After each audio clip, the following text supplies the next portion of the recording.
ఏమ్మా, ఇప్పటికే 12 సంవత్సరాలు అయింది, ఇంకా అప్పు తీర్చలేదు.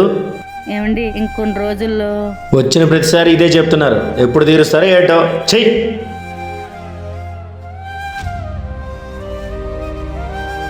ఈ ఆర్మీ జాబులు అనుకుంటే మనకి ఎప్పుడురా కష్టాలు తీరుతాయి. ఏదో పని చేసుకోవచ్చు కదా రిషి.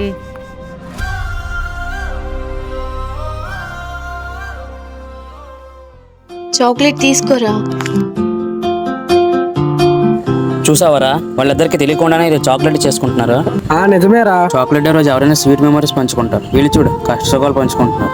మీ అమ్మ అన్న దాంట్లో తప్పేముందిరా.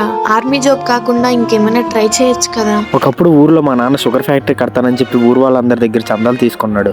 కానీ కాంట్రాక్టర్లు మా నాన్నని మోసం చేసి ఆ డబ్బులన్నీ తీసుకొని పారిపోయారు. ఆ తర్వాత ఊరు వాళ్ళందరూ మా నాన్న ఒక దొంగలా చూశారు. అతను చనిపోయినా కూడా అతనికి విలువ లేకుండా పోయింది. అదే నేను ఇప్పుడు ఆర్మీలో జాయిన్ అయితే వాళ్ళని కొడుకు దేశం కోసం సేవ చేశాడు అని చెప్పి గర్వంగా చెప్పుకుంటారు కదా. అందుకే నేను ఆర్మీలో జాయిన్ అవుతాను అంటున్నాను.